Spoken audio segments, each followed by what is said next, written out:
तो hello guys, स्वागत है आज के एक और वीडियो में। आई होप आप सब अच्छे होंगे। तो आज का हमारा टॉपिक है इलेक्ट्रिक चार्ज और फील्ड।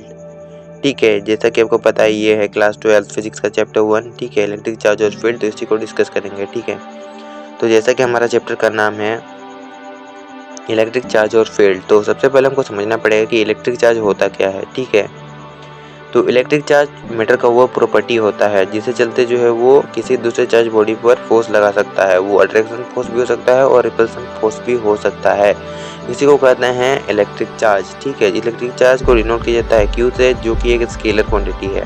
और आपको पता ही होता है कि स्केलर क्वांटिटी क्या होता है। स्केलर क्वांटिटी वो क्वांटिटी होता है जिसका मैग्नीट्यूड तो होता है बट डायरेक्शन नहीं होता है, और जो वेक्टर लॉ एडिशन को फॉलो नहीं करता है। ठीक है, उसको हम कहते हैं स्केलर क्वांटिटी। तो हमारा इलेक्ट्रिक चार्ज भी एक स्केलर क्वांटिटी है।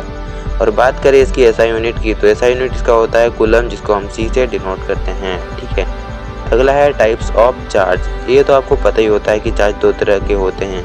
ठीक है, वो है एक पॉजिटिव चार्ज, दूसरा है नेगेटिव चार्ज। अगर किसी बॉडी में जो इलेक्ट्रॉन की कमी हो रही है, ठीक है, डेफिशिएंसी ऑफ इलेक्ट्रॉन हो रहा है, तो उस बॉडी पर पॉजिटिव चार्ज हो जाएगा, डेवलप हो जाएगा। और नेगेटिव चार्ज के बारे में बात करें तो नेगेटिव चार्ज क्या होता है, अगर किसी बॉडी में इलेक्ट्रॉन आ जाते हैं, ठीक है, इलेक्ट्रॉन बढ़ जाते हैं उसमें, ठीक है, तो उसमें उस बॉडी पर क्या होता है कि उस बॉडी पर नेगेटिव चार्ज हो जाता है, डेवलप हो जाता है। ठीक है, अब बात करते हैं चार्ज के प्रॉपर्टी के बारे में। ठीक है, तो पहला प्रॉपर्टी है हमारा कि ये तो आपको पता ही होता है। पहला प्रॉपर्टी सिंपल है प्रॉपर्टी, वो है जो लाइक चार्जेस होते हैं वो एक दूसरे को क्या करते हैं, रिपेल करते हैं। ठीक है, और अनलाइक चार्जेस एक दूसरे को अट्रैक्ट करते हैं। मतलब क्या है, जो पॉजिटिव पॉजिटिव होंगे तो एक दूसरे को क्या करेंगे, रिपेल करेंगे, और जो नेगेटिव नेगेटिव चार्जेस होते हैं वो क्या करेंगे, दूसरे को रिपेल करेंगे। जबकि अनलाइक चार्जेस का मतलब है कि जो अपोजिट चार्जेस अगर पॉजिटिव नेगेटिव क्या करेंगे, एक दूसरे को अट्रैक्ट करेंगे। ठीक है, ये है पहला प्रॉपर्टी। दूसरा प्रॉपर्टी के बारे में बात करें तो दूसरा है एडिटिविटी ऑफ चार्ज।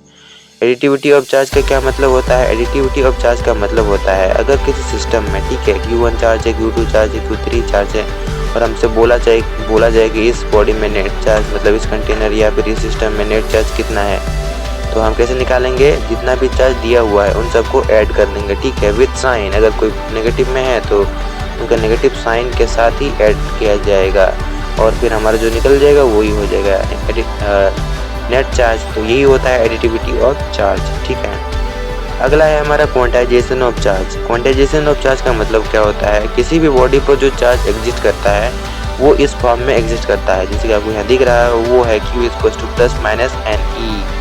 ठीक है, तो Q हमारा चार्ज है, बराबर है प्लस माइनस इलेक्ट्रॉन जा रहे हैं या फिर इलेक्ट्रॉन आ रहे हैं, इसको दर्शाता है। और N जो है हमारा, ये हमारा इंटीजर है, और E जो है चार्ज ऑफ इलेक्ट्रॉन, जो कि आपको पता ही होता है। तो ठीक है, अगला है हमारा, अगला प्रॉपर्टी है कंजर्वेशन ऑफ चार्ज। ये तो बच्चों को पता है। ठीक है, क्या होता है, चार्ज को ना तो क्रिएट किया जा सकता है ना ही डिस्ट्रॉय किया जा सकता है। क्या किया जा सकता है, एक बॉडी से दूसरे बॉडी पर हम क्या कर सकते हैं, ट्रांसफर कर सकते हैं।